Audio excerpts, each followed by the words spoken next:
a una nueva conferencia virtual organizada por el Grupo de Estudio e Investigación Runaychachi. Bien, esta noche vamos a realizar la primera de 2 sesiones sobre el tema Historia de la Educación Peruana a cargo del profesor Wilfredo Medina Bárcena. Muchas gracias por dedicar este tiempo para realizar este tema.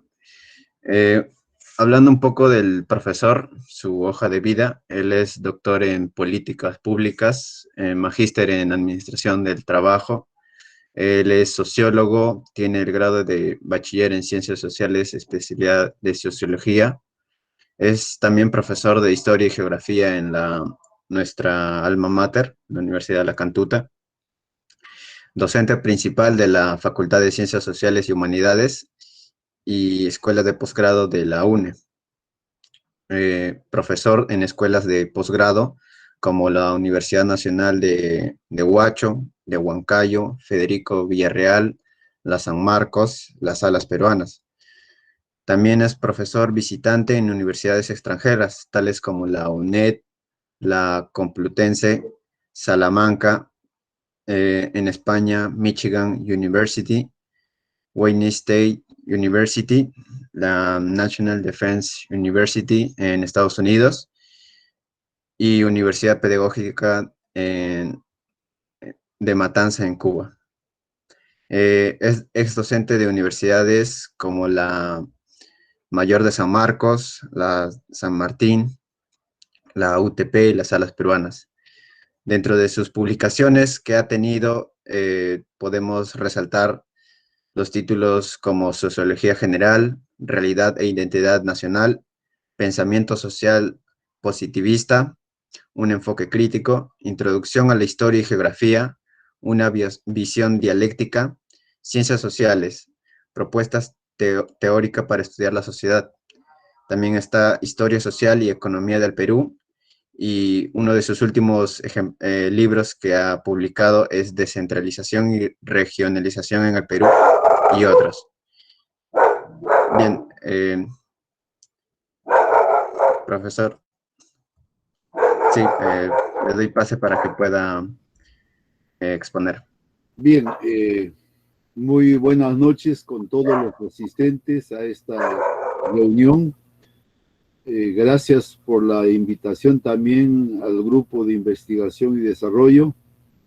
Y naturalmente felicitarlos a ustedes y sobre todo al grupo humano que con mucha dedicación y esmero vienen asistiendo a estas capacitaciones o formas de aprendizaje virtuales.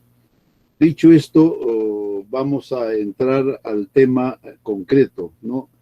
La invitación es para exponer historia de la educación peruana.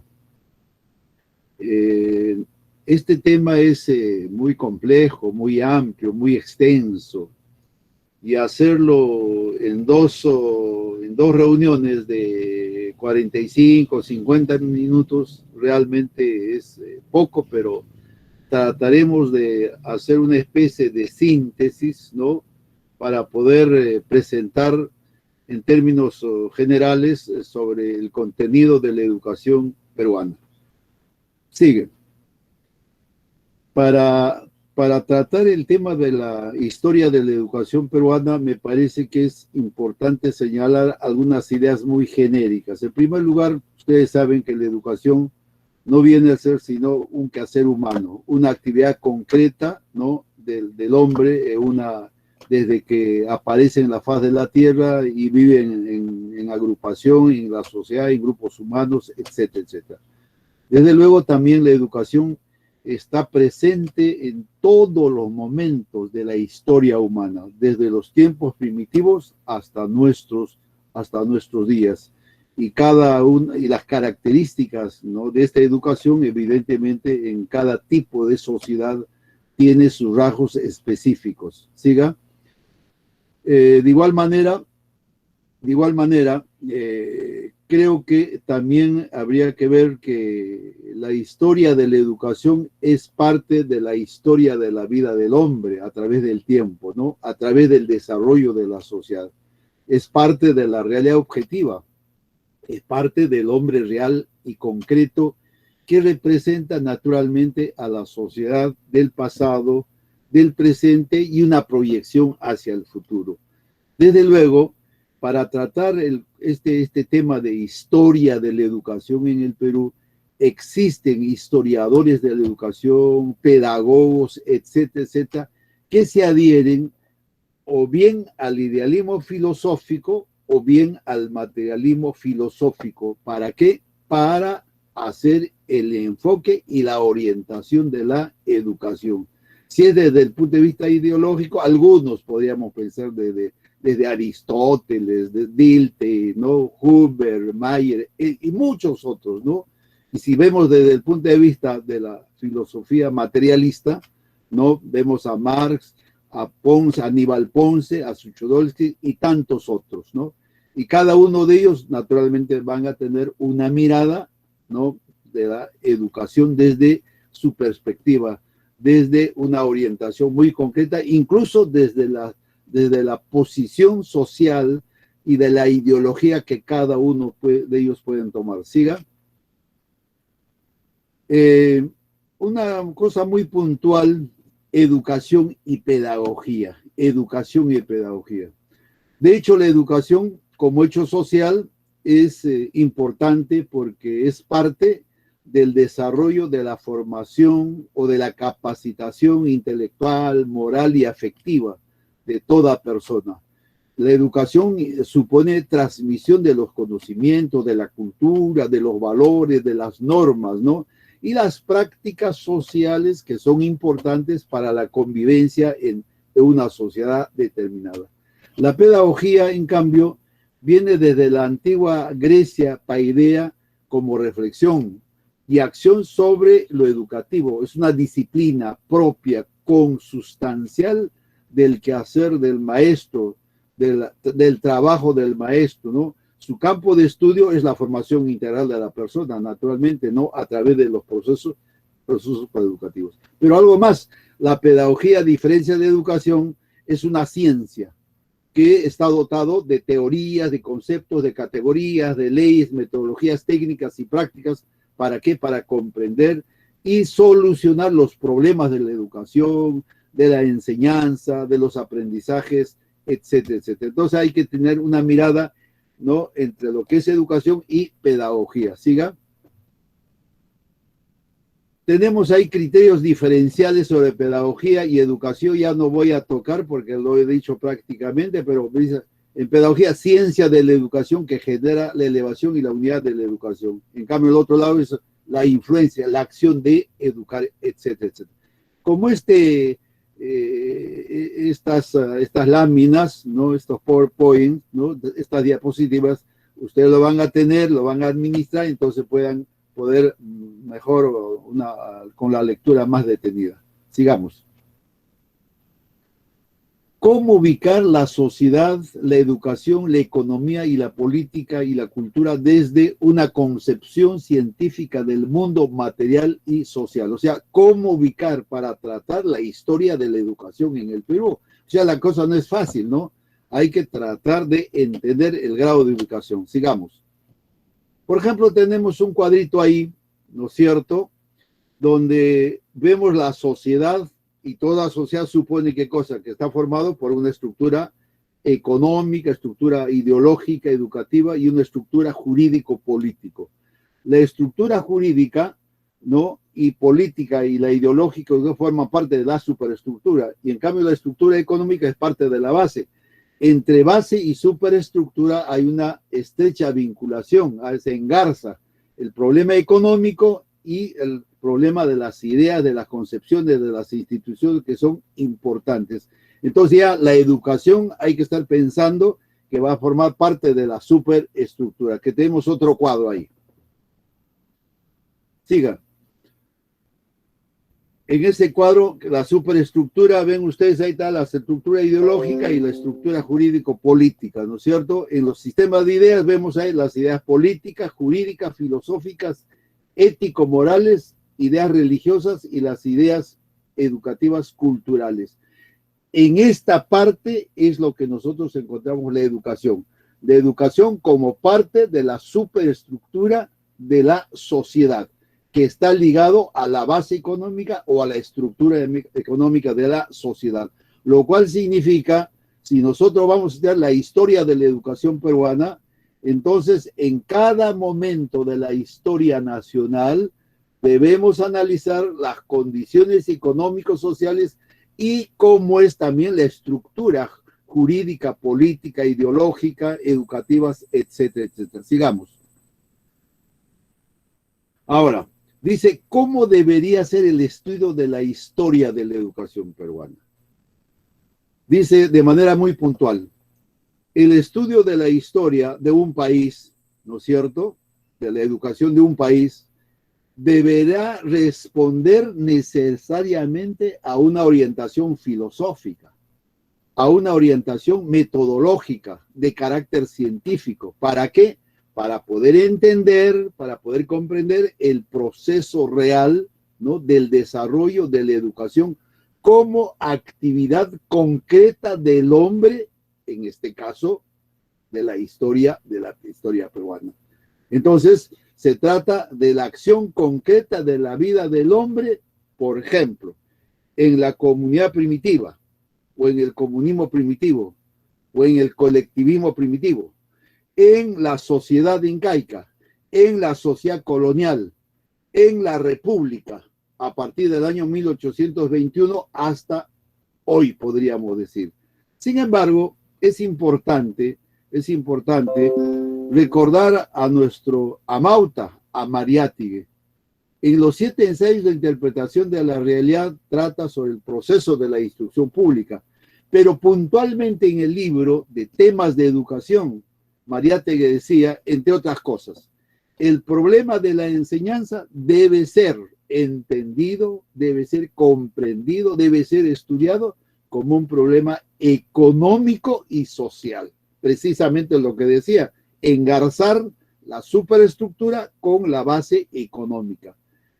El hecho o el error de los reformadores de la educación es haber usado el método idealista en su doctrina exclusivamente pedagógica, haber ignorado el íntimo engranaje que hay entre economía y la enseñanza y desconocer las leyes del proceso de enseñanza-aprendizaje, así como también desconocer naturalmente las leyes económicos sociales de la realidad de un país. Entonces, Mariátegui, por eso, en los 7 ensayos, empieza a analizar el problema del indio, el problema de la tierra, para terminar casi en los 7 ensayos con el proceso de la instrucción pública. Siga. Sin embargo, solamente a manera de introducción, en los últimos tiempos se viene investigando mucho sobre este tema, la pedagogía andina. ¿Qué tiene que ver con la historia de la educación peruana? La pedagogía andina se remonta, para quienes han estudiado historia del Perú o historia de América, se remonta pues a los primeros pobladores de América del Sur, ¿no? Se trata del desarrollo y la propia acción de las culturas de los pueblos de este continente, ¿no?, que está formado por los calcachíes, por los omaguas, por los atacameños, los mapuches, los urus, los carancas, los quillazas, los choquilas, los lupajas, los collas, los puquinas y la gran ola cultural quechua aymara. Vale decir, todo lo que implica el territorio andino, desde el sur hasta, digamos, pues, hasta Panamá en todo caso, ¿no? Sigamos. Entonces, la pedagogía andina, ¿no? La pedagogía andina. La pedagogía andina, dice ahí, su razón de ser descansa en la sierra peruano-boliviana, como se extiende desde la frontera mexicana con Estados Unidos hasta la Patagonia entre Argentina y Chile. Vale decir, esta propuesta moderna de la pedagogía andina encontramos en varios lugares, naturalmente, en Bolivia, en Ecuador, Colombia, Perú, Venezuela, Argentina, México y otros países. Pero también esta pedagogía andina naturalmente aparece en las culturas y pueblos de las sociedades preclasistas en el territorio andino. y en la propia sociedad incaica. ¿Por qué? Porque la sociedad incaica ya es una sociedad de clases, donde hay clases sociales, donde aparece el Estado, donde aparece la propiedad, etcétera, etcétera. El código ético cognitivo de esta pedagogía andina se nutre en unas máximas que se conserven en quechua: allintaruray, hacer bien; allintayachay es saber bien, y allintamunay, querer lo que uno hace. Verdaderos códigos que rigieron la pedagogía incaica. Hay algunos autores nacionales que han escrito ya sobre la pedagogía andina y tiene una explicación y una base epistemológica desde el punto de vista de la antropología, de la economía, de la sociología y naturalmente de la lingüística que vienen analizando los expertos en este campo. Siga. Por ejemplo, Zárate Pérez, Adolfo, es un maestro que ha escrito un libro sobre la pedagogía andina y él habla pues precisamente de que existen fundamentos científicos. Esos fundamentos científicos descansan en los fundamentos psicológicos, filosóficos, epistemológicos, pedagógicos, antropológicos y sociológicos. Desde luego, examinar o estudiar la pedagogía andina no solo es hablar de una cultura única, sino de diversas culturas andinas, ¿no? Bajo diversos lazos culturales y matices diferentes, que hoy en día se habla de la multiculturalidad, de la interculturalidad, de lo pluricultural lingüística, donde conviven hablantes de aymara, español y el quechua español o monolingües nativos, y con la variedad dialectal existentes aún en el territorio andino. Pero dejemos ya de lado esto y entramos al terreno concreto que es de lo que nos interesa. Sigamos. Dice: la periodización de la historia del Perú y el desarrollo de la educación en las diferentes formaciones sociales en el Perú. Para eso hay un cuadro que voy a presentarles inmediatamente. En ese cuadro, ustedes pueden, os dice, la periodificación de la historia peruana. Este es un cuadro que un profesor de la universidad hace 1 año y medio ha escrito un libro sobre la historia de la educación en el Perú, y entonces habla de este cuadro. ¿Por qué? Porque él trata de examinar cómo ha sido la educación primero en las sociedades simples y luego las sociedades complejas como parte de la sociedad antigua, lo que equivale venir o transitar de hace 20.000 o 15.000 años antes de nuestra era hasta el Tahuantinsuyo, 1532, la divisoria, cuando se produce la conquista española, ¿no es cierto? Aquí. Y luego, a partir de 1532, 1542, con el virreinato, entonces se habla de la época colonial o del colonialismo. Entonces nosotros, desde el punto de la historia, hablamos de la sociedad colonial feudal, sociedad feudal colonial, ¿no? Y a partir del año 1821-24, entonces hablamos de la república. Entonces, algunos hablan de la sociedad republicana capitalista dependiente, o simplemente una república, ¿no? De mentalidad, con una orientación liberal, etcétera, etcétera. Entonces, se trata de caminar o de hacer un itinerario histórico de la educación peruana a través del tiempo. Entonces ustedes ya deben estar pensando qué difícil, ¿no? O sea, no es posible hacer una clase o en 2 clases, porque esto es un curso pues que se desarrolla en 2 años, por ejemplo, todo un ciclo que significa 15 semanas de clase, etcétera, etcétera. Entonces, y aún así queda corto para poder desarrollar todo lo que significa esta parte de la historia del Perú. Entonces, este cuadro es un poco para que ustedes tengan una idea de cómo vamos a transitar un poco rápido, ¿no? Saltando algunas etapas naturalmente. Sigamos.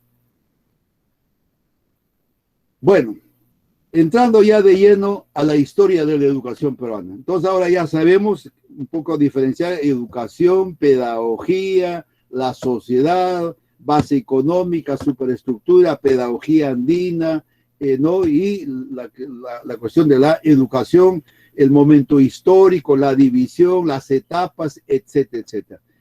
La educación, ¿cómo fue la educación primitiva en el Perú? Esta sociedad primitiva se desarrolla más o menos entre 20.000 años y 5.000 años antes de nuestra era. Vale decir, desde la llegada de los primeros pobladores, ¿no es cierto?, al territorio andino, hasta la víspera de la primera cultura formativa clasista, que fue Caral, 4.000 años, 5.000 años aproximadamente.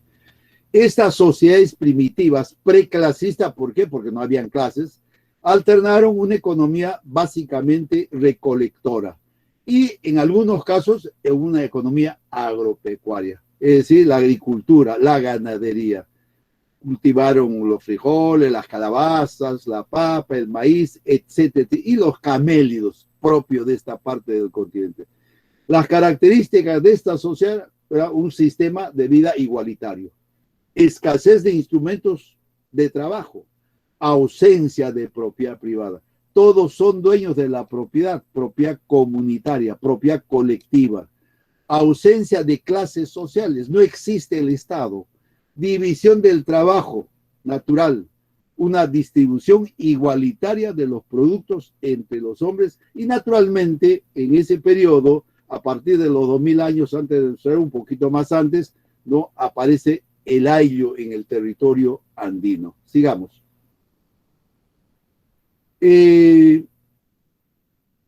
González Carré y Galdo Gutiérrez son dos investigadores que por los años de 1980 escribieron un libro sobre la historia de la educación en el Perú.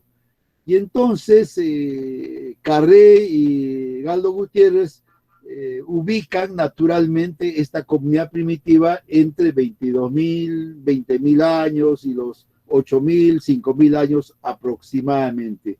Y dice que los rasgos de la educación fueron los siguientes. Era una educación natural y espontánea. ¿Por qué? Porque aprendía de la convivencia de padres, hijos, de abuelos y adultos, de la vida en hordas, clanes y tribus, que eran formas de organización social en esos tiempos. Era una educación por imitación de la cotidianidad, o sea, de la vida cotidiana. Aprenden las costumbres, las tradiciones, cantos y danzas, lenguaje, y se adapta a la vida social y garantizar su vida futura. Tenía un carácter mágico, religioso, andino, ¿no es cierto?, porque era el culto, digamos, a las fuerzas terrenales, etcétera, etcétera. Era esencialmente práctica, ¿no? ¿Por qué? Porque los conocimientos del grupo humano son productos de sus propias experiencias, de lo que hacen, de lo que cazan, de lo que aprenden a cultivar, etcétera, de la defensa frente a los animales del medio, etcétera. La educación se daba en la comunidad y en la práctica, ¿no? ¿Para qué? Para enfrentar a los problemas de la vida y la subsistencia del grupo. Sigamos. Tenemos ahí, por ejemplo, la educación por imitación cotidiana, que están ahí trabajando, etcétera, etcétera. Sigamos. Otro. También tenemos educación comunitaria y la práctica de lo que están haciendo, etcétera, etcétera. Sigamos. Una educación espontánea y de convivencia, están los niños, los mayores, están, ¿no?, tratando de enseñar, etcétera. Siga. Tenemos las sociedades pre-incas, antes de la sociedad incaica, ¿no? Se dice que la sociedad clasista en el Perú, por las evidencias arqueológicas, históricas, etcétera, etcétera, datan más o menos entre 1500 y 1000 años antes de nuestra era. ¿Producto de qué? Producto de la desintegración del colectivismo primitivo, vale decir que era el estadio medio y superior de la barbarie. Gordon Childe, en un libro que se llama ¿Qué sucedió en la historia para el Oriente Medio?, hizo un trabajo muy interesante, salvajismo, barbarie y civilización. En el caso nuestro, digamos, Lucho Lumbreras, Emilio Choi y otros tratan de interpretar y comprender el proceso histórico y dicen que también aquí se habría dado estas etapas del salvajismo, de la barbarie y de la civilización. De manera que el Tahuantinsuyo era parte ya de la civilización, ¿no? Y entonces, por ejemplo, las comunidades primitivas en el Perú era parte del salvajismo, o parte de la comunidad primitiva era parte también de la barbarie, ¿no? Etcétera, etcétera. Los antiguos pobladores, bueno, ahí tenemos, sí, no hay perfecto, simplemente ya para decir ahí, ¿cuáles son las características de esa educación de manera muy concreta? Su carácter clasista, o sea, era una educación destinada al trabajo, sentido tradicionalista, una orientación práctica, que lo dije más antes, de naturalista localista, destinado a pequeños grupos humanos, etc. Sigamos. De orientación religiosa, de carácter igual agrícola, tenía un sentido de elitización, una educación va tomando un carácter elitista porque las castas sacerdotales preparan a sus vástigos ¿para qué? Para tareas de orden burocrático, administrativo o funciones religiosas o acciones militares o políticas, etcétera, etcétera. Bien, siga. Entrando ya al Tahuantinsuyo, ¿no? La sociedad peruana es una de las más antiguas de esta parte del continente. Sus orígenes se remontan, ya hemos dicho, hace 20.000 años. Y en su evolución ha transitado desde las formas más elementales de organización social hasta los niveles más complejos de desarrollo social, económico, político y cultural. Estas sociedades previas al Tahuantinsuyo, naturalmente, vamos a entender que son Chaví, Mochica, Chimú, Huari, reinos aymaras, etcétera, etcétera, donde aparecen naturalmente ya formas de las relaciones de producción, como también un desarrollo cada vez más avanzado de la tecnología, de los instrumentos de producción, que se llaman fuerzas productivas, y a quienes corresponde naturalmente una superestructura y una emergencia histórica del Estado. Por ejemplo, eso podemos ver ya en Chimú, podemos ver, digamos, en los Chancas, etcétera, etcétera. En Huari, por ejemplo, el Estado Imperial Huari, ¿no? Siga. La sociedad incaica. La sociedad incaica, obviando todo lo que significan los mitos, las leyendas, era una sociedad de clases, ¿no? Se inicia con las altas civilizaciones precolombinas desde Caral hasta el Tahuantinsuyo. Sociedad que emerge, como saben ustedes, a fines del siglo XIV e inicio del siglo XVI, como una formación económica, social, de carácter esclavista patriarcal, con un nivel de desarrollo de sus fuerzas productivas, ¿no? Y sus relaciones de producción muy desarrollados en el territorio andino. Su estructura económica se sustentaba en la agricultura y la ganadería.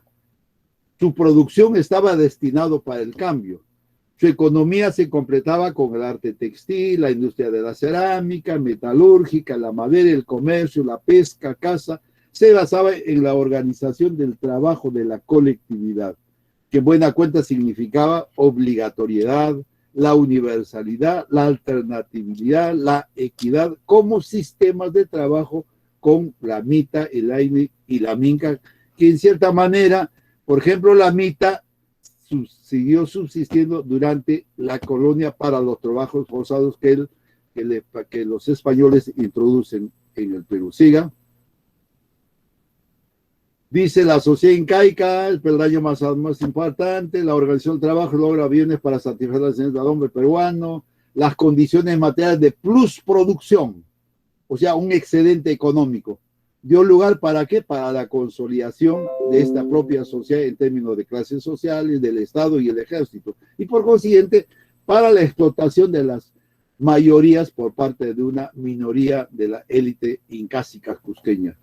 Esta sociedad peruana pasó así del colectivismo primitivo y de las actividades inherentes, caza, pesca y recolección, al esclavismo de carácter patriarcal. No al esclavismo clásico de Occidente, de Grecia, sino más o menos similar al esclavismo asiático, ¿no? En la China, etcétera, etcétera. La dominación en el sistema incaico implicaron el sometimiento de actividades enteras de hombres y mujeres cuya fuerza de trabajo fue decisiva para el mantenimiento y la vigorización del imperio. Siga. Tenemos ahí el imperio del Tahuantinsuyo, un vasto imperio que implica pues los cuatro suyos, ¿no? Collasuyo, Continsuyo, etcétera, etcétera, ¿no? Que va desde el río Maule en Chile hasta Pasto en Colombia, ¿no? Una organización enorme. Y Cusco era el centro de esa dominación o capital del imperio. Y desde ahí se podía, digamos, pues gobernar y organizar extraordinariamente y magistralmente el Tahuantinsuyo. No como hoy que tenemos el Perú que se ha reducido, ¿no es cierto? Que se ha reducido a lo que ustedes ya conocen ahí, ¿no? Y tenemos 24, 25 regiones, 26 regiones, que es un escándalo, ¿no? Que se ha prestado para qué? Para la corrupción y las mafias. Y entonces los incas fueron más sabios, 4 regiones fundamentales. Y entonces, a pesar de un territorio difícil, agreste, ¿no es cierto? De costa, sierra, la selva, etcétera, etcétera. Entonces, ese vasto territorio andino forma parte del dominio del imperio del Tahuantinsuyo. Siga. Bueno, una estructura de clases, quizás de repente solo voy a detenerme ahí. El Estado, ¿no? Se expresaba en forma piramidal. En la cúspide estaba el Inca, la familia imperial, la nobleza, los orejones, los jefes militares, etcétera, etcétera. Y luego el pueblo, ¿no? O sea, la clase esclava, que eran los militares de Huaturú, las de Anacunas, el Puri, Jaquias, Quipijuna, etcétera, etcétera. En esta sociedad se organiza el Estado imperial, que representa al Inca y la clase cortesana, ¿no? Curacas, la nobleza, el ejército, los sacerdotes, que forman parte de la clase dominante, que a su vez monopolizan la propiedad sobre la tierra y aprovechaban en la distribución del trabajo y entregaban la tierra a la comunidad, el ayo, a condición de obtener la producción en forma de tributos y obligaba a trabajar en las tierras del sol y del Inca, ¿no? Bueno, ya hemos dicho de los suyos, etcétera, etcétera. Sigamos. Tenemos ahí las características de la organización, el Inca, así sucesivamente, ¿no? El pueblo, la nobleza real, el Inca, etcétera. Siga. La sociedad incaica.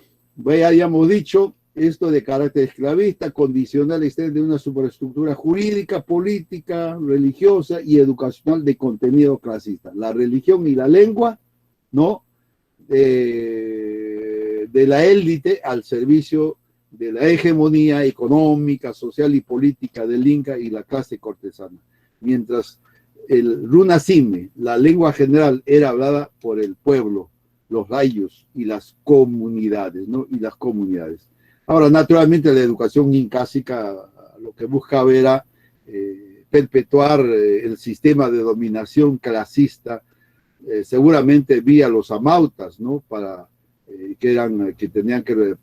Estaban destinados los amautas para enseñar a los hijos y familiares del Inca, de la clase cortesana, mientras la masa de los Hatugurunas sumidos en el atraso mental para seguir siendo juzgado y explotado siempre por los grupos de poder. Entonces ya estamos hablando de sociedad de clases muy definidas, de manera que si estamos en los tiempos actuales, la cosa es más cristalino, que hay una división de clases abismales en el mundo de hoy, en nuestra sociedad. Lo que pasa que hoy en día se quiere ocultar esa existencia de clases sociales cuando las encuestas nos dicen sector A, B, C, D, E, etcétera. Pero un estudio, una clasificación, un análisis de carácter sociológico, histórico, económico, nos habla de qué, de la clase obrera, de la clase trabajadora, de los campesinos, de las clases medias, de la burguesía, etcétera, etcétera. Sigamos. La educación en la sociedad incaica era de carácter clasista. dos formas de educación. Había una educación formalizada, reservada para las clases superiores, y una educación elemental o popular para las clases populares. Entonces, dice educación formal y educación informal. Sigamos. La educación y la existencia de instituciones educativas. Ahí está la nobleza, la educación de la nobleza, Yachaiguasis, Actiaiguasis, ¿no? Que la nobleza incásica utiliza para transmitir el contenido de su patrimonio cultural para el aprendizaje de la población y de esta manera mantenerse también en el poder. Es como ahora los grupos de poder, las clases dominantes, hacen uso de todos los medios de comunicación, ¿no es cierto?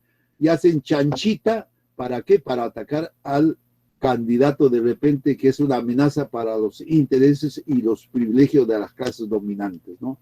Entonces, igualmente, la educación está siendo manipulado, está controlado por el Ministerio de Educación, por el Estado, y se enseña lo que ellos quieren. ¿Se dan cuenta? Siga.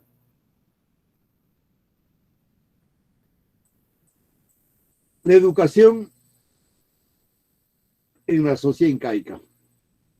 Esta educación naturalmente estaba basada en una estructura de conocimientos que estaban en el campo de la educación física, intelectual, estética, cívico, militar, moral y mágico-religioso.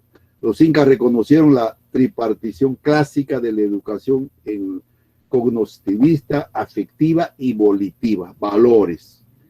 La actividad docente adoptó varias formas, ya hemos dicho, pero estaba ahí en áreas para la enseñanza. ¿Quiénes eran los que enseñaban? Amautas, los arabicos, los quipucamayos, ¿no? La existencia de los curacazgos y camachicazgos como centros de poder político y de la educación. ¿Para qué? Para el control de la sociedad. Siga. La educación basada en el aprendizaje y difusión del idioma quechua como medio de comunicación y el manejo de quipus, yupanas, tucapos y tiximes, que eran ideogramas o palabras claves. ¿Para qué? Para perennizar los conocimientos, la historia, las creencias. Los quipus, bueno, era un sistema de contabilidad para tener, no digo pues con exactitud, pero era una aproximación de las cosas que se tenían. Entonces había que saber manejar y eso los quipucamayos tenían que enseñar a los jóvenes o a los especialistas. Siga. La existencia de una organización de enseñanza escolarizada, dividida en 4 periodos, para cada año con conocimientos o asignaturas. La lengua, la religión, quipografía, la historia y el arte militar. Los saberes andinos, naturalmente, se refería a cómo era la recolección, la caza, la pesca, la domesticación de plantas y animales, la construcción, digamos, de los monumentos históricos, la arquitectura, textilería, la cerámica, la orfebrería. Recuerden que la cerámica, la orfebrería, textilería y arquitectura son aspectos culturales que vienen desde hace 500, 800 años antes de la constitución del Estado incaico. Lo que hicieron los incas era aprovechar al máximo las experiencias regionales de otros pueblos de estas culturas, Mochica, Chimú, Nazca, Tiahuanaco, Paracas, etcétera, etcétera, o Huari. ¿Para qué? Para llevar a un nivel de altísimo desarrollo para lograr precisamente esa expansión y ese poderío del Tahuantinsuyo. Sigamos. El mapa colonial. Tenemos ahí la colonia, toda América, y como ven ustedes, por el lado occidental del Océano Pacífico, desde donde abarca el mapa colonial. Siga. La sociedad colonial feudal. Sobre esto, todos nosotros sabemos que históricamente la invasión hispánica empieza en 1532. Y en 1542 se produce el establecimiento o la creación del virreinato del Perú. este proceso inicial de 1532 hacia adelante hasta 1540 o 38 fue una acción violenta de interrupción del sistema autóctono de la sociedad incásica esclavista y la imposición de un nuevo orden económico-social que perduró cerca de 300 años.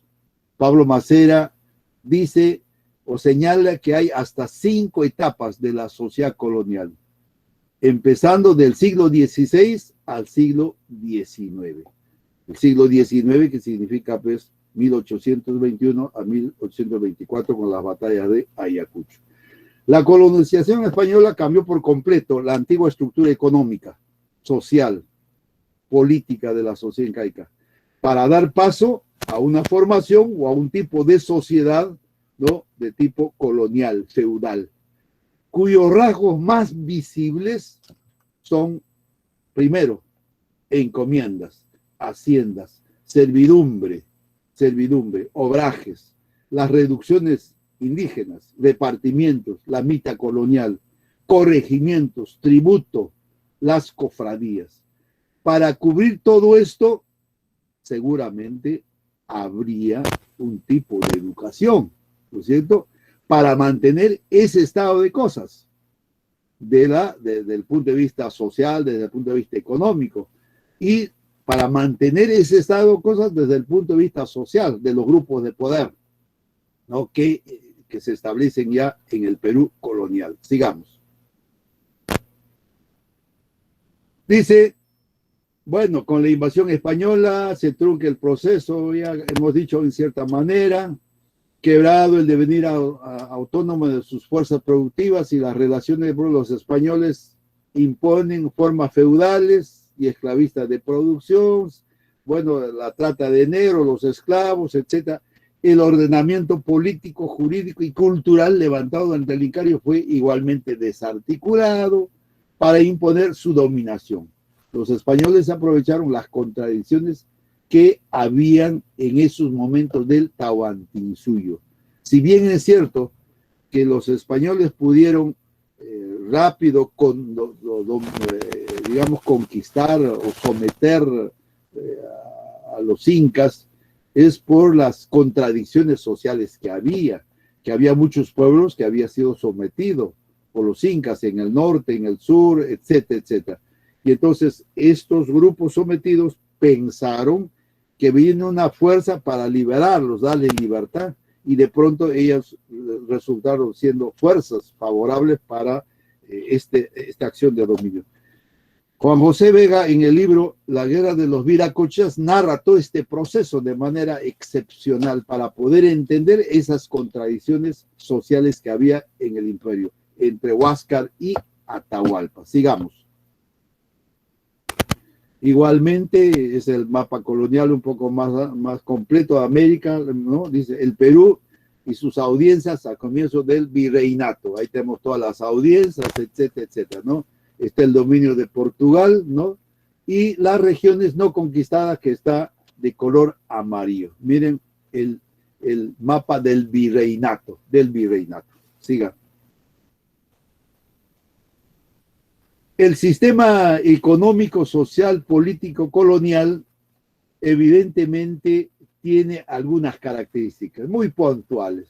En primer lugar, el monopolio de la propiedad de la tierra por la nobleza aristocrática feudal, quienes despojaron a la población origen sus tierras. 2. La explotación de la tierra por los campesinos nativos en calidad de servidumbre. Y esta situación ha permanecido hasta el siglo XX y hasta ahora.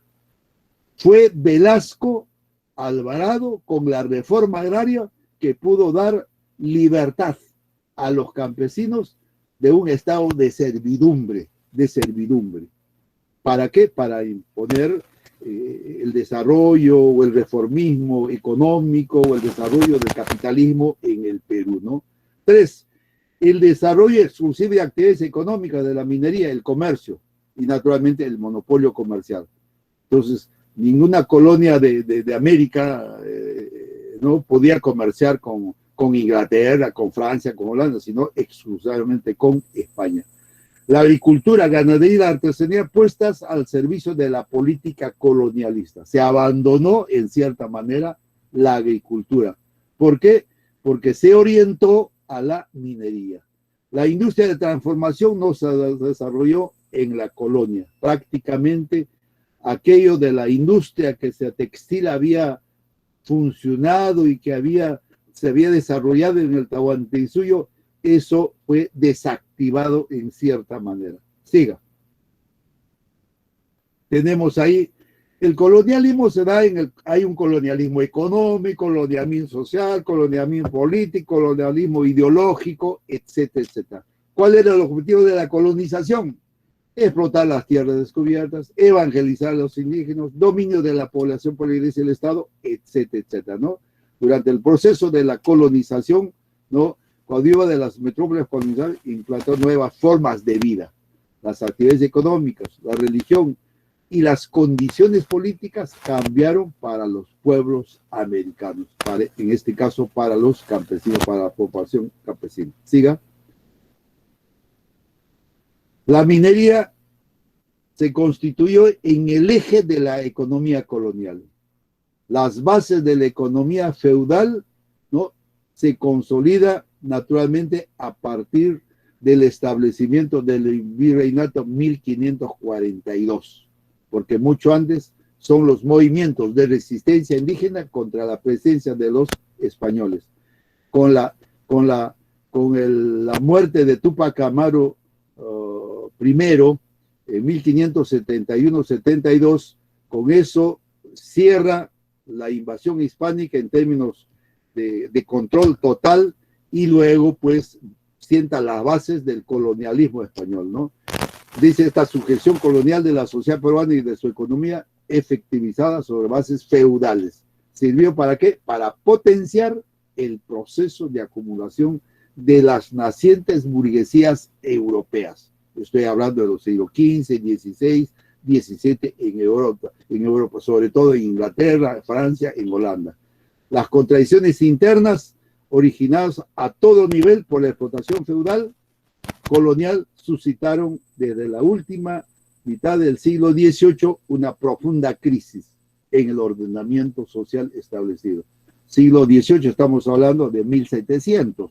A partir de 1742, ¿no?, ya surgen movimientos de Juan Santos Atahualpa en la zona central del Perú, y a partir de 1780, la gran revolución tupacamarista, que en cierta manera es producto de la crisis de este sistema colonial. Sigamos. Esta estructura solamente voy a señalar en dos clases sociales muy concretas. El pueblo, ¿no?, representado por la clase campesina. Una pequeña burguesía que estaba formado por artesanos y comerciantes de poco calibre, y algunos burócratas de bajo rango, los mestizos, negros, esclavos, mulatos y zambos. En cambio, la clase feudal señorial, ¿no?, con fuerte contenido de casta, los blancos españoles, los peninsulares o criollos, formados por el virrey, los gobernadores, jueces, funcionarios, obispos, militares de alto rango, monopolistas del comercio, cortesanos nuevos o antiguos. La clase señorial tenían posesión de la tierra, de los siervos y esclavos, y además intereses en el comercio con España. Naturalmente, la organización administrativa descansaba en manos del señor virrey, del virrey, que era la autoridad política, militar, eclesiástica, nombrado por el rey, ¿no es cierto? Y dependían otras autoridades e instituciones, como por ejemplo, dependían del rey, del Consejo de Indias, del virrey, ¿no?, la Real Audiencia, el encomendero, el corregidor, el intendente, o sea, una cadena de autoridades para someter y dominar a la población campesina. El Estado colonial en poder de la nobleza aristocrática feudal, la aristocracia terrateniente, mineros, usureros y la burocracia administrativa, corregidores, oidores e intendentes, a la cabeza el virrey. De manera que esta nobleza feudal o la clase feudal señorial que se apodera de las tierras son los antiguos hacendados que han venido sucediéndose de generación en generación después de la independencia, todo el siglo XIX, el siglo XX y por último hasta el día de hoy. Entonces vivimos en una sociedad de clases. Entonces, en esta sociedad colonial feudal, naturalmente, la educación va a estar al servicio de estas clases y no necesariamente del pueblo, de las masas, etc. Siga. La educación en la sociedad colonial feudal peruana. En primer lugar, esa educación tenía carácter clasista. ¿Para beneficio de quién? De la nobleza, del clero, pues ellos estaban o tenían derecho a los conocimientos, la cultura. En cambio, la masa campesina, los comuneros, los colonos, los mitayos, los esclavos y artesanos no tenían derecho a la educación. ¿Cuáles fueron algunas de las características? Ya hemos dicho, contenido de carácter clasista, aristocratizante, elitista y discriminatorio. Claro dominio de la ideología occidental, idealista, religiosa, escolástica y católica o catolicista, ¿no? Poco desarrollo de los conocimientos científicos. Había clara separación de la enseñanza intelectual y manual por su carácter dependiente del currículo de estudios al régimen colonialista. Se enseñaba lo que se requería en el sistema del colonialismo. Claro, había el colonialismo mental, así como ahora hay un colonialismo mental, orientado ¿por quién? Por la ideología neoliberal, por el Banco Mundial, por el Fondo Monetario Internacional, por los grupos de poder. Y entonces manejan ahí hasta los profesores, y para eso cuentan con la televisión, etcétera, etcétera. Prohibición de la difusión de las ideas y corrientes nuevas del pensamiento. Como ya estamos en el siglo XV, XVI, XVII, la reforma, el renacimiento, etcétera, etcétera, que se están dando en Europa, pues eso no se hace conocer. Prohibición total de esas ideas y de esas corrientes nuevas del pensamiento europeo. Sigamos. Rasgos visibles de la educación, que es una especie de síntesis religiosa, rígida, asistemática, vale decir que ahí no hay normas, pues, no existen normas para regular, digamos, de cómo impartir los conocimientos tanto de la básica o la elemental o la intermedia y la superior, ¿no? Elitista, solo acceso a los miembros de las clases dominantes, españoles, criollos ricos, caciques.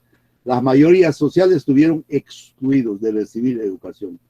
Dogmática y absolutista, debido a que era impuesto por el Estado y no podía ser cuestionada absolutamente. Era una educación profundamente memorística, ¿no? La letra con sangre entra, por ejemplo, ¿no? Patriarcalista, vale decir, la mujer estaba excluido de recibir educación por razones de estatus. Las mujeres recibieron un tipo de instrucción educativa, aunque elemental o simple. Sigamos. Bueno, tenemos ahí una imagen, ¿no es cierto? Precisamente porque la educación a cargo de los religiosos era elitista, rígida, basada en el memorismo, aprender de memoria, ¿no? La división de los estudios en 3 niveles: primeras letras, estudios menores o las escuelas intermedias y los estudios mayores, que después van a ser los colegios mayores, las universidades, etcétera, etcétera. Sigamos. Tenemos también aquí los colegios menores, los colegios mayores, ¿no? Los colegios menores estaban dirigidos por los franciscanos y agustinos y mercedarios, y los jesuitas y dominicos para las clases altas, ¿no? Los colegios mayores daban enseñanza media y superior. Pioneros en la fundación de los colegios fueron los jesuitas. Uno de los primeros colegios fundados fue el de San Francisco en 1557. Y los colegios menores se enseñaba el catecismo, lecturas religiosas, historia y aritmética. Estos colegios asistieron niños criollos, etc. Digamos, tenemos en los colegios para caciques igual, ¿no? La educación se impartió a través de dos colegios, el Príncipe en Lima y el San Francisco de Borja en el Cusco, ambos dirigidos o fundados por los jesuitas para enseñar a este sector social. ¿Por qué? Porque los caciques cumplían una función de bisagra entre los corregidores o los encomenderos, ¿no es cierto?, para dominar a la masa campesina. Siga. Se crearon colegios máximos, se crearon también las universidades, se difundieron ideas del iluminismo, la ilustración a finales del siglo XVIII, aparece el Real Convictorio de San Carlos, la Sociedad Amante del País, el Mercurio Peruano, donde criollos ilustres expresaron sus puntos de vista críticos, y entonces aparece ahí Baquijano del Carrillo, Rodríguez de Mendoza, Hipólito Unanue, Vizcardo y Guzmán, etcétera, etcétera. Siga. Tenemos ahí fundación de las universidades. Se fundaron dos universidades, ¿no? Prácticamente. La Universidad de San Marcos y del Cusco, ¿no? La Universidad de la Colonia. La Real y Pontificia Universidad Mayor de San Marcos, ¿no? Que fue por Fray Tomás de San Martín. El 12 de mayo, ahora estamos 14, hace 2 días se festejó, se conmemoró la creación de San Marcos, 1551, ¿no? Esta fundación, o en esta universidad, encontramos educandos, están los educadores, están las facultades. Hijos de los conquistadores, nobles ricos, San Marcos estaba vedado para el pueblo, ni para los caciques, ni cosa por el estilo, ¿no? Orden de los dominicos, los laicos, religiosos de otras órdenes y clérigos seculares, que se enseñaban, ahí está, teología, había facultad de teología, facultad de arte, de leyes, medicina, etcétera, etcétera, ¿no? Siga.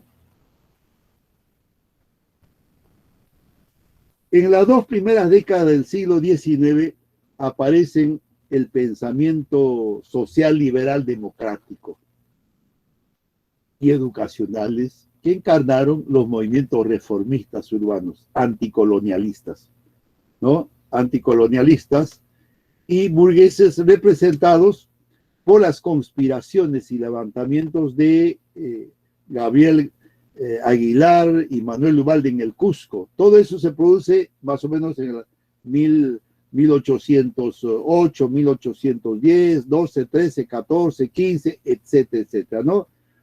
Antonio de Cela y los Curacas Toribio y Rosa Arana en Tacna, Juan Crespo y Castillo en Huánuco, Enrique, los hermanos Enrique Juan Pallardelli en Tacna, Mateo Pumacao y hermanos Angulus en el Cusco, José Gómez, Nicolás Alcácer en el Callao.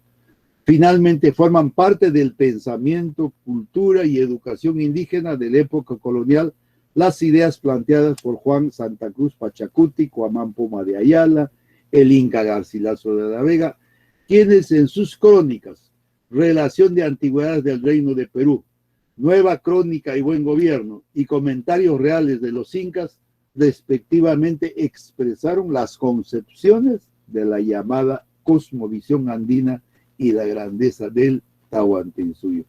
En cada caso habría que explicar, pero el tiempo no es posible. Pero esto estamos hablando ya de 1800, cuando ya el régimen colonial está en una crisis, cuando la revolución Tupac Amaru ha sido develado, ha sido combatido abiertamente, sangrientamente. Los seguidores de la revolución tupacamarista igualmente fueron golpeados, etcétera, etcétera. Sin embargo, esta realidad fue cambiando en los primeros 10 años o 15 años del siglo XIX. Sigamos.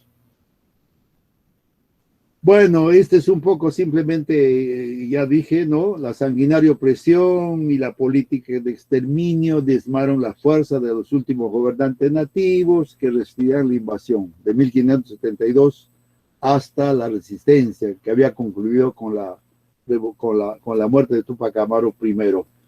Después viene Tupac Amaru, resumiendo el sentir de las masas campesinas, organizó y condujo el movimiento que estableció el orden colonial. Estoy hablando de 1780, 81, 82, ¿no es cierto?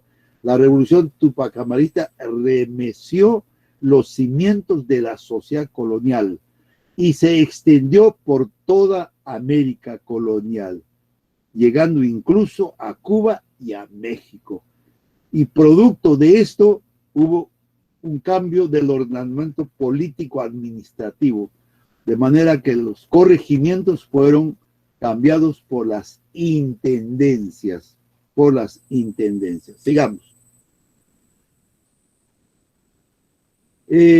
Para terminar, creo que me he extendido demasiado, pero vale la pena. Terminamos con la evangelización, las órdenes religiosas y la extirpación de idolatrías.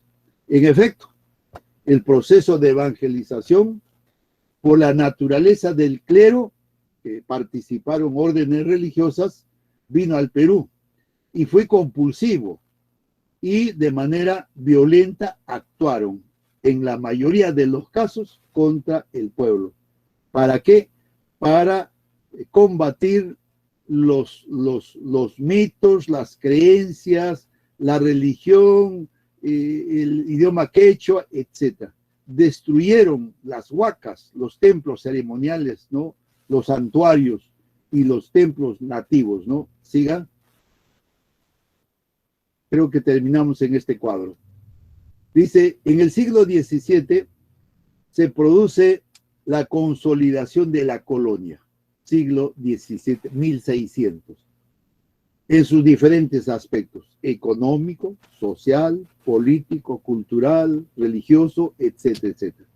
Pero este proceso de consolidación estuvo acompañado por estas campañas de extirpación de idolatrías, 1620 y 1680.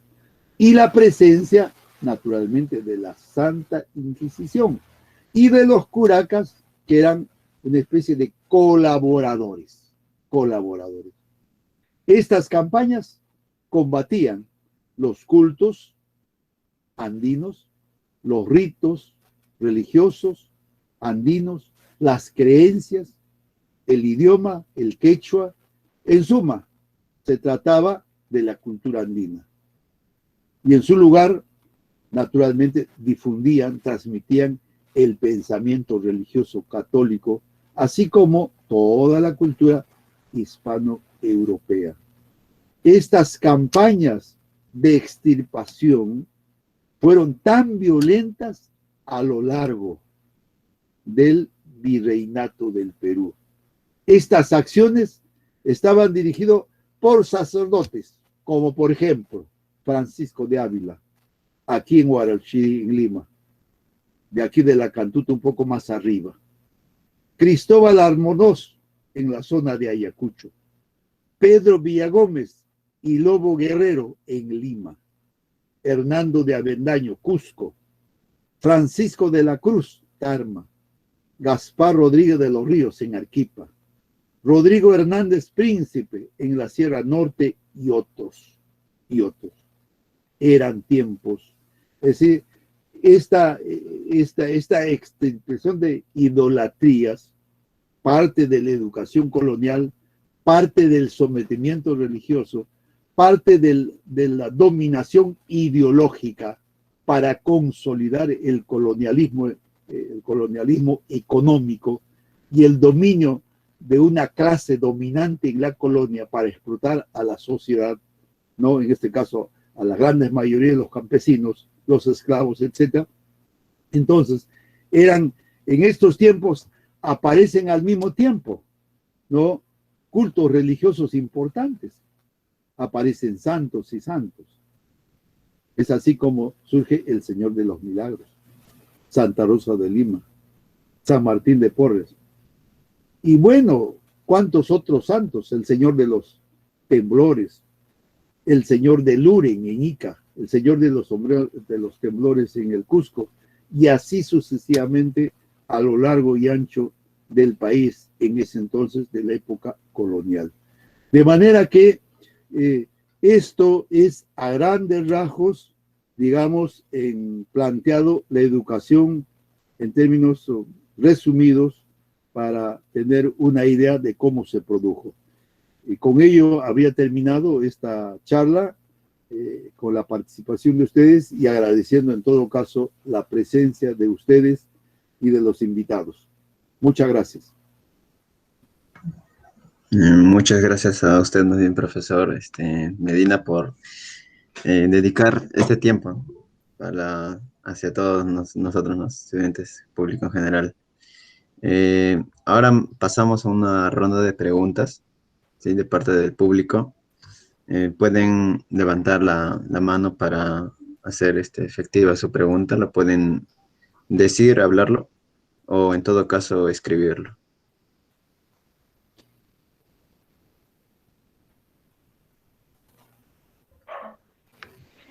Profesor, buenas noches. Buenas noches. Sí, primero felicitarlo porque ha sido una exposición, como usted mismo lo ha dicho, un poco difícil en tan poco tiempo, ¿no? Pero he hecho un recuento de la educación desde Grecia, ¿no? Desde la Paideia, ¿no? Y bueno, y luego también se ha ido por ya nuestra realidad, ¿no? Felicitarlo por eso. Y más que todo, más que pregunta, bueno, quería decirle, ¿cuál es su punto de vista con referencia a la historia de la educación de Grecia? Si pudiera, por favor. Claro. Naturalmente, Grecia y Roma son es la cultura occidental de excelencia y de mayor desarrollo en todo orden de cosas, ¿no? En orden económico, social, político, cultural, educacional, etcétera, filosófico, ¿no? Recuerden que Aristóteles, Sócrates, Platón, bueno, pues se desarrollan entre Esparta y Atenas y otros estados, polis, ciudades. Yo estuve hace 2 años en Grecia, en Atenas, y pude ver cerca toda esta realidad. Pero para esos tiempos, Grecia era una sociedad esclavista, donde la clase dominante detentaba el poder económico, donde los grupos de poder, la clase esclavista, ¿no es cierto?, explotaba a los esclavos en ese entonces. De manera que los pensadores, los filósofos, los hombres que estaban vinculados a la poesía, etcétera, estaban ligados a estos grupos de poder. No te olvides que Aristóteles decía que a este mundo vienen 2 tipos de hombres, unos a ser gobernados y otros a gobernar, con lo cual estaba justificando un sistema de dominación de una clase sobre otra. Entonces, es el esclavismo clásico europeo. Claro, ese es en el caso de Grecia. Todos los pueblos del mundo, de una u otra manera, ha experimentado esta característica de regímenes esclavistas, como regímenes feudales, como regímenes capitalistas, como también los regímenes de la comunidad primitiva, ¿no es cierto?, en Grecia, en Roma, en la China, en el África. Han habido, ¿no?, los hombres primitivos, ¿no?, formaban parte de las comunidades primitivas en el África, en Europa, etcétera. Recuerda que hace 50.000, 60.000 años, los hombres de Asia pasaban por el estrecho de Bering, ¿no es cierto?, hacia América, y traían, pues, eran salvajes, ¿no?, en la fase superior, y traían todo un equipo cultural del Asia hacia América, etcétera, etcétera. Entonces, así como también el capitalismo. El capitalismo nace en el siglo XV, hacia fines del siglo XIV, XV, cuando se consolida el capitalismo como sistema social político. Recién en el siglo XIX, ¿no? ¿Por qué? Porque la Revolución Francesa de 1789 es una revolución burguesa, es la burguesía que toma por asalto el palacio el palacio o el palacio real, si fue en Francia, o la Bastilla, ¿no? Se liberan los presos, la gente que estaban ahí, ¿no? Metidos, entonces buscando la libertad, la justicia, ¿no? Entonces, incluso en el 1820, 1830, hay una especie de contrarrevolución que la aristocracia terrateniente, ¿no? La clase feudal que había perdido el poder hace toda una contrarrevolución, pero fracasaron en su intento.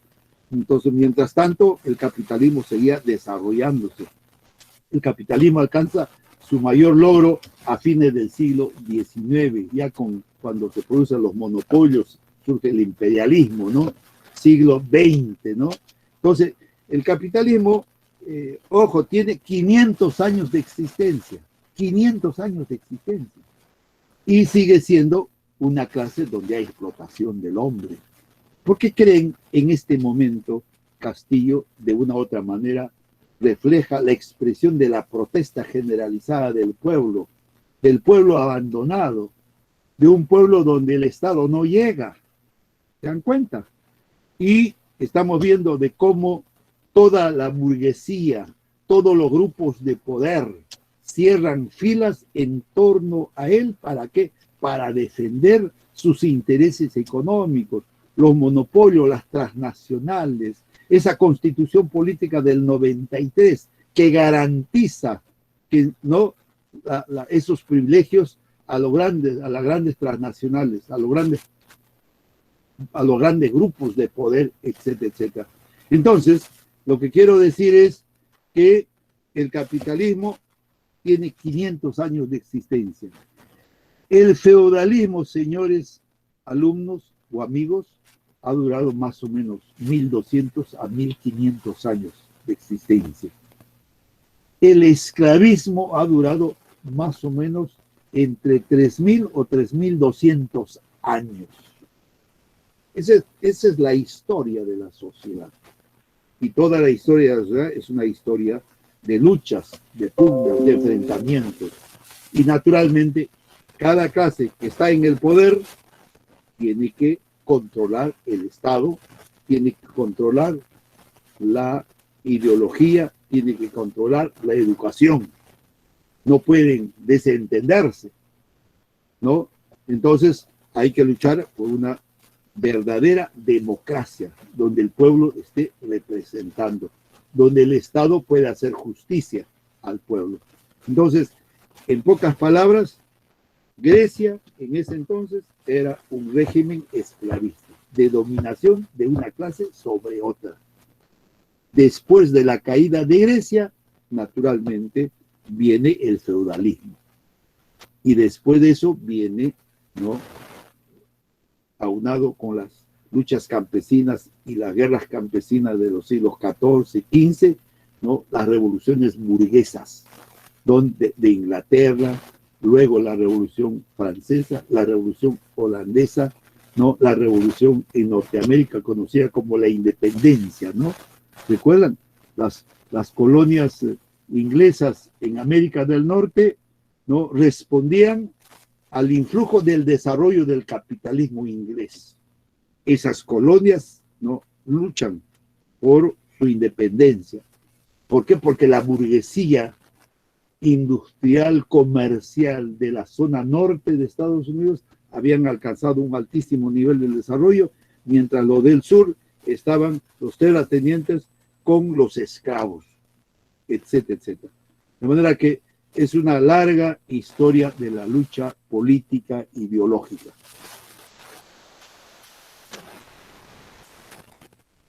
Muchas gracias, profesor. La compañera al responder la pregunta. También tenemos la pregunta del compañero Demian Garibay, que dice: ¿qué tan importante considera usted aprender y desaprender la historia del Perú y la historia universal para romper con el eurocentrismo, el ecocidio, individualismo, patriarcalismo y racismo. Perfecto. Mira, eh, ¿por qué creen ustedes los alumnos que salen de secundaria, naturalmente ya no han estudiado pues historia del Perú, historia universal, economía política, educación cívica, etcétera, filosofía y lógica, por decir que las generaciones de los 60 o parte de los 50, sí tuvimos la suerte de llevar en los colegios eso, porque eso era la estructura curricular. Pero desde la instauración o de la imposición del modelo económico neoliberal en el Perú por Fujimori y desde la reforma curricular que implementa en la época de Fujimori, ¿no es cierto?, fueron cambiando los cursos y las asignaturas. ¿Para qué? Para que estas nuevas generaciones no conozcan la historia de su pueblo, la historia de nuestro país, la economía de nuestro país, nuestros derechos, nuestros deberes como tales. ¿No es cierto? Y esa situación incluso fue cambiando desde los años 85, desde los años 1985, al final del gobierno de Belaúnde y durante el primer gobierno de Alan García. Pero a partir de los 90, la cosa fue peor. De manera que, por esa razón, es importante, ¿no?, la restauración o el restablecimiento de la enseñanza de la historia del Perú, de la historia universal, de la geografía, de la economía en la educación nacional. Un pueblo que no conoce su historia, evidentemente desconoce su historia nacional. Y no podemos decirle pues que tenga identidad cultural, identidad nacional. Yo como profesor me he recorrido todo el país, dictando charlas, conferencias, ¿no?, a mis alumnos de maestría, de complementación, de doctorado, a lo largo y ancho del país. Ojo, yo soy andino, yo soy de Ayacucho, yo soy de la provincia de Lucanas. No me avergüenzo de mi condición de andino. ¿Ok?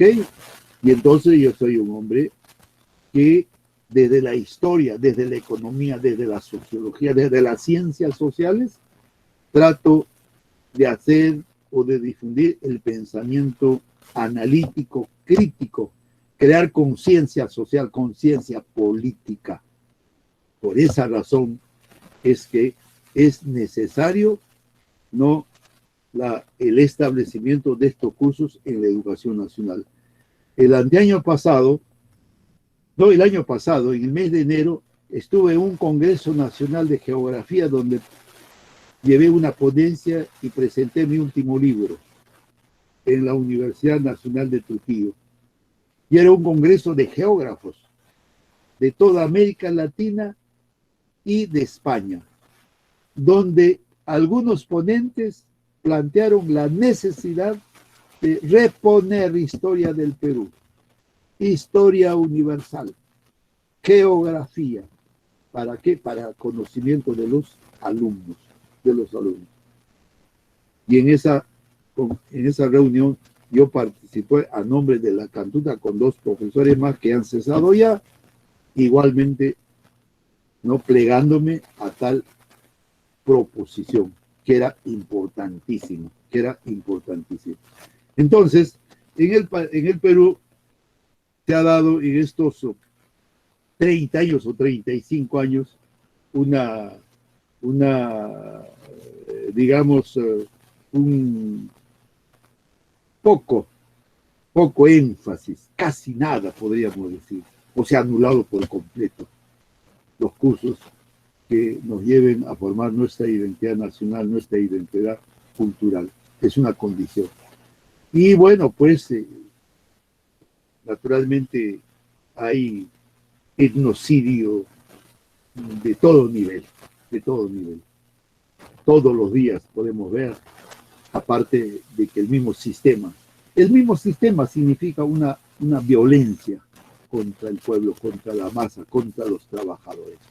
Hoy más que nunca, con esta pandemia, esta pandemia ha desnudado por completo que el Estado peruano, en estos 200 años de vida republicana, las clases dominantes en estos 200 años, los grupos de poder en estos 200 años que han manejado las riendas del Estado, no han hecho nada para la educación, para la salud, cuando nosotros somos un país riquísimo, madre mía.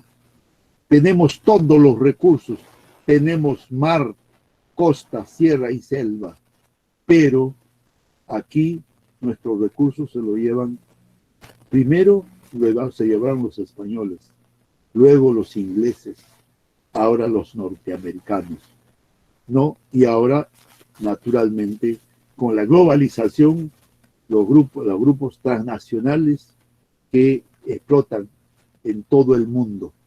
Y entonces ese estado de cosas tenemos que cambiar. Y para eso requerimos un gobierno nacional. Un gobierno nacional que implique ciencia, tecnología. ¿Para qué? Para industrializar el país. En la época de Velasco, el proceso de la industrialización en el Perú empezó en los años de 1950. Pero lamentablemente, este proceso que había logrado su mayor nivel de desarrollo en los años 70 con el gobierno de Juan Velasco Alvarado, a partir de los 80 y de los 90 se produce el fenómeno de la desindustrialización, porque remataron todas las empresas. 183 empresas estatales fue rematado, perdonen el término, a precio huevo. ¿Para qué? Para que las empresas transnacionales, empresas españolas, canadienses, norteamericanas, chilenas, canadienses, etcétera, compraran todo. Y nosotros nos quedamos sin nada. No tenemos dónde caernos como muertos. ¿Se dan cuenta? Eso hay que cambiar. Eso hay que cambiar. Y eso es lo que defienden los ricos, es lo que defiende en esta lucha política en el país. Entonces tenemos que entender que la corrupción se ha instalado. La corrupción existe desde el siglo XVII, desde 1542. Corrupción en la época colonial.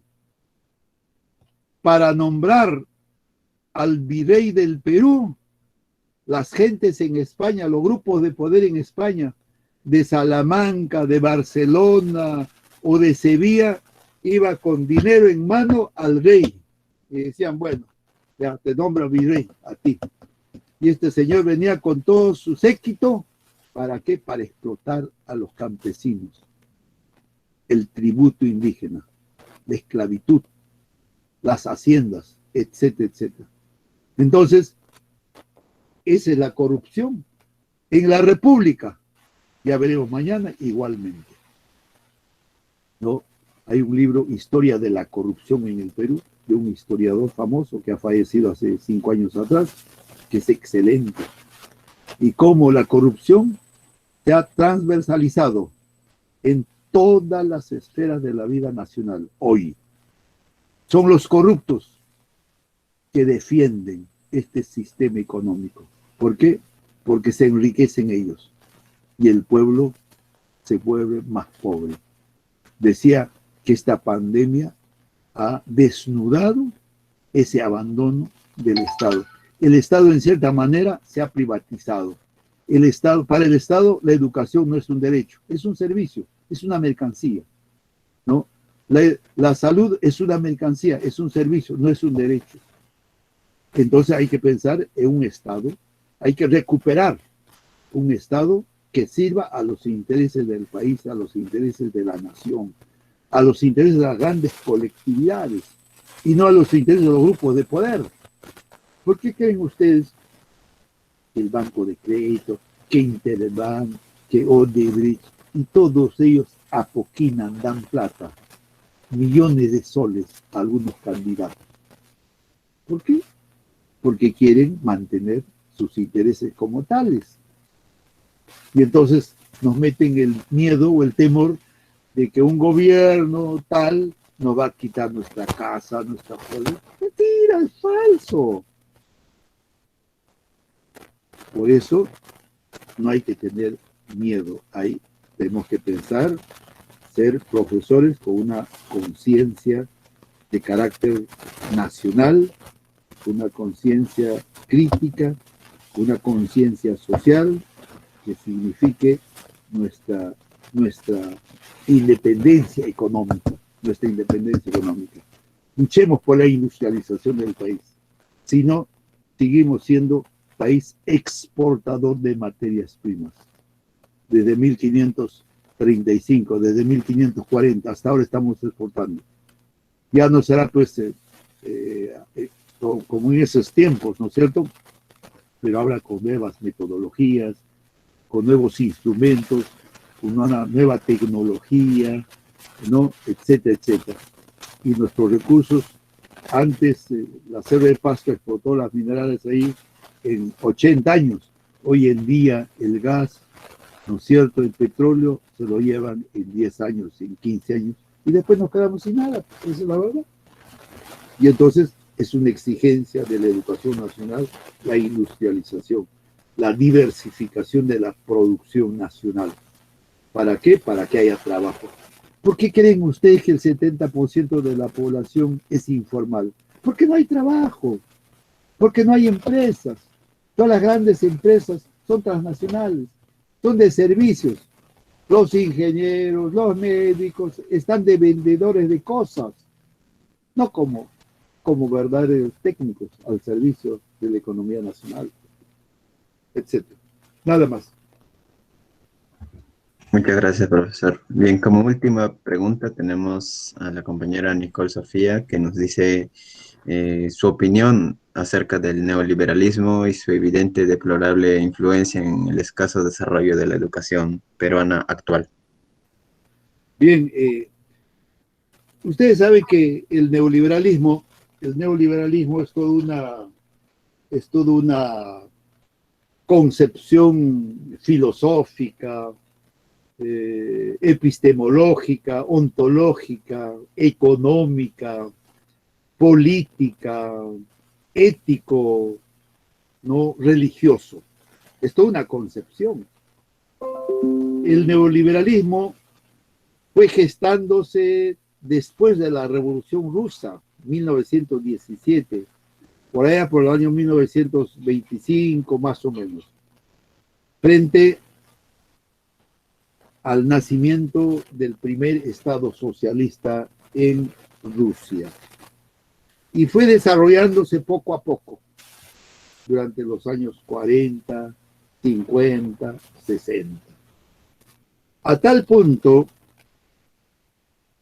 la época de la llamada Guerra Fría significó naturalmente, por un lado, el desarrollo de los países socialistas de ese entonces, estoy hablando de los hasta antes del año 1980, Rusia, que era un país socialista, China, etcétera, etcétera, y lo que era Alemania Oriental, Checoslovaquia, Hungría, Polonia, etcétera, etcétera, todo eso eran sistemas socialistas. Pero en esta lucha política de hegemonía entre el imperialismo norteamericano y la ex Unión Soviética, en esa lucha naturalmente gana el capitalismo. Y se produce toda la reestructuración de la economía soviética. Tal es así que se logra privatizar. Hubo un golpe de Estado, etc. Sería largo explicar todo este proceso, ¿no? Entonces, pero todo esto es producto de ¿qué? De un modelo económico, de la política económica, de la teoría económica llamada neoliberalismo, o neoclásica también, el libre mercado. Esa teoría económica liberal, ¿qué busca? Busca el funcionamiento del libre mercado, oferta y demanda. Todo dice que el mercado es el que va a determinar los precios, ¿no? El neoliberalismo apunta que el Estado no debe cumplir ninguna función de regulación, menos de control, menos de control. Libertad total, libertad total. ¿Para qué? Para las grandes empresas que monopolizan la producción, el comercio, las finanzas, hagan lo que mejor les parezca en el mercado, en el mercado. No estoy hablando de los pequeños propietarios, absolutamente no. Entonces, en el neoliberalismo el Estado debe ser chico. Dice que debe orientarse a la defensa nacional, a la seguridad, a la educación, a la salud. Pero ocurre que en la práctica no hay tal cosa. ¿Por qué? Porque el Estado, al no tener recursos económicos suficientes, no puede destinar, ¿no?, para poder atender todo lo que implica educación, salud, seguridad, defensa, industria, qué sé yo. Y entonces se vuelve incapaz, ineficiente. ¿Por qué? Porque simplemente no tiene dinero de Estado.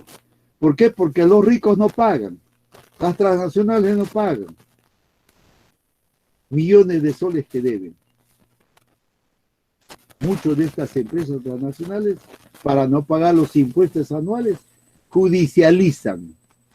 Y allí hay unos bufetes de abogados grandazos, ¿no?, que tratan de defender a estos empresarios extranjeros y al final se pierde. Y el Estado no recibe ingresos como debiera ser, como debiera ser. Entonces, el problema es eso, un Estado que no recauda impuestos como debiera ser, entonces no tiene recursos para poder atender las necesidades del país, del país, del país. Ojo, la tributación en el país no llega a 13-14% del PBI, nada más, por debajo de todos los países de la región. Argentina, Brasil, Colombia, etcétera, Chile, están por encima de 18, de 22. Estados Unidos está por encima del 30 y tantos %, etcétera, etcétera, etcétera. Y Europa ni qué hablar, España, Alemania, Francia, ¿no? Entonces, con una tributación muy pobre, el Estado se ve incapacitado de atender, de atender. Por eso hay la necesidad de que hay que reformar el sistema de la tributación. Los ricos debieran pagar sus impuestos, los multimillonarios deberían pagar sus impuestos, ¿no es cierto? Aquí no, a las clases medias les descuentan de su sueldo si ganan un poquito más allá de 2.000 soles. Un porcentaje tal, ¿ya? Y si hay otros profesionales en otras ramas donde ganan ya 4.000 soles, 5.000 soles, etcétera, también les cuenta, etcétera. De manera que, pero eso no alcanza. Por eso, Joe Biden ahora en Estados Unidos ha planteado la necesidad de reformar el sistema de la tributación, aplicar a los multimillonarios en Estados Unidos. En el Perú se hacen los locos, más bien defienden. ¿Por qué no? En esta campaña electoral ustedes se habrán fijado perfectamente esta situación. Entonces, el neoliberalismo no es solamente una postura económica, sino también es una postura política, es una postura ideológica, es una postura desde el punto de vista de la educación, desde el punto de vista jurídico. Por ejemplo, la Constitución Política del año 1993, hecho a pedido del Banco Mundial y de los grupos de poder de ese entonces prácticamente han incorporado la idea de que el Estado cumple un rol subsidiario, o sea, no asume la defensa, por ejemplo, de nuestros recursos naturales. ¿Para qué? Para que nosotros podamos aprovechar, ¿no es cierto?, y explotarlo en interés nacional, en el interés del país, etcétera, etcétera. Y entonces ellos dicen, ¿por qué vamos a la Constitución nos ha traído avance, excedente, crecimiento económico? Sí, crecimiento económico para los ricos, para los poderosos, ¿no? Pero para el pueblo no. Para el pueblo ha sido ligeramente una especie de chorreo económico. Y ahora, con esta pandemia, se ha desnudado que toda la población, o gran parte de la población nacional, ¿no? Se dice alrededor de 5 millones habrían perdido su trabajo. Y el 70% de la población informal no tienen trabajo. Se dedican a vender una y otra cosa. Trabajos estacionales, trabajos temporales, etc. Entonces, ¿por qué? Porque no hay una política económica que pueda favorecer al país, a la nación, a los grandes sectores sociales, a la clase trabajadora, a las clases medias. Pero curiosamente, las clases medias acomodadas, porque algunos ganan relativamente un sueldo, son los que más se oponen a los cambios. Es increíble, es increíble. Bueno, que no le llame la atención a ustedes, Lima siempre ha sido el centro de la reacción del conservadorismo. Desde la época colonial, San Martín había llegado al Perú, había declarado la independencia, y los colonialistas aquí estaban pensando en defender a España. Estaban en contra de la independencia. Ese es el Perú. ¿Por qué creen ustedes que las corrientes libertadoras tuvieron que venir tanto del norte y del sur? ¿Por qué? Porque aquí estaba el colonialismo asentado y había que derribar.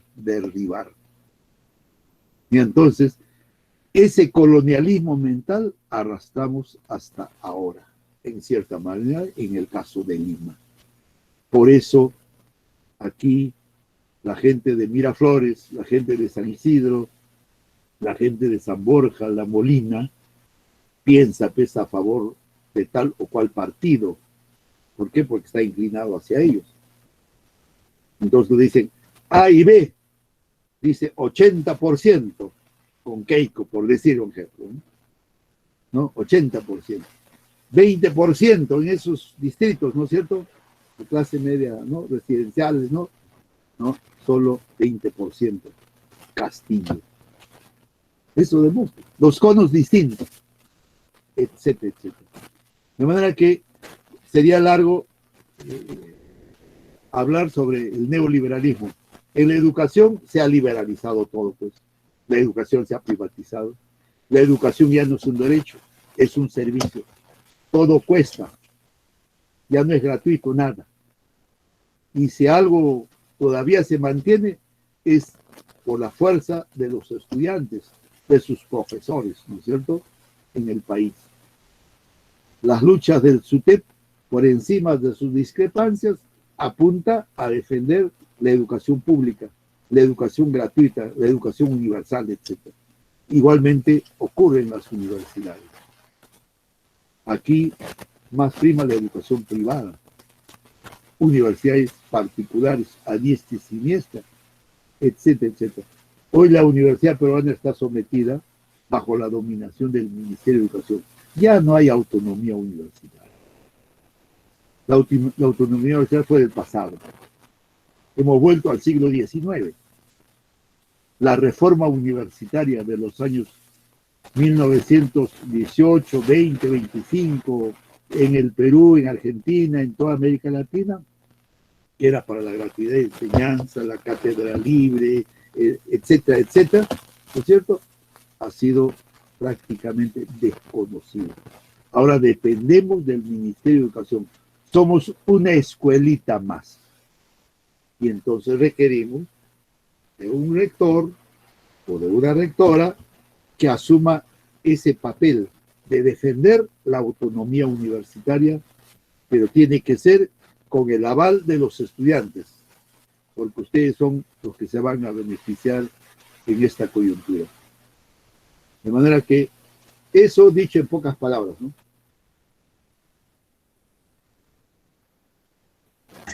Muchas gracias, profesor.